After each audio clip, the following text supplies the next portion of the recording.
இறை வார்த்தை மார்க்கு நற்செய்தி அதிகாரம் 8 இறைவசனங்கள் 14 முதல் 21 முடிய.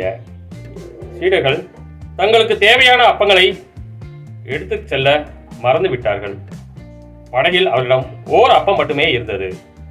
அப்பொழுது இயேசு பரிசேயர் ஏரோதியர் ஆகியோரது புளிப்பு மாவை குறித்து மிகவும் கவனமாயிருங்கள் என்று அவர்களுக்கு கட்டளையிட்டார். அவர்களோ தங்களிடம் அப்பம் இல்லையே என்று ஒருவரோடு ஒருவர் பேசிக் கொண்டிருந்தார்கள். இதை அறிந்த இயேசு அவர்களை நோக்கி, நீங்கள் உங்களிடம் அப்பம் இல்லை என ஏன் பேசிக் கொள்கிறீர்கள்? இன்னுமா உணராமலும் புரிந்து கொள்ளாமலும் இருக்கிறீர்கள்? உங்கள் உள்ளம் மழுங்கியா போயிற்று? கண்ணிருந்தும் நீங்கள் காண்பதில்லையா? காதிருந்தும் நீங்கள் கேட்பதில்லையா? ஏன் உங்களுக்கு நினைவில்லையா? 5 அப்பங்களை நான் 5000 பேருக்கு பிட்டு அளித்த போது மீதியான துண்டுகளை எத்தனை கூடைகள் நிறைய எடுத்தீர்கள் என்று அவர் கேட்க, அவர்கள் 12 என்றார்கள்.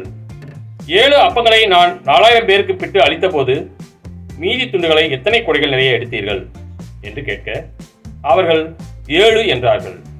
மேலும் அவர் அவர்களை நோக்கி, இன்னும் உங்களுக்கு புரியவில்லையா என்று கேட்டார். கிறிஸ்துவின் நற்செய்தி.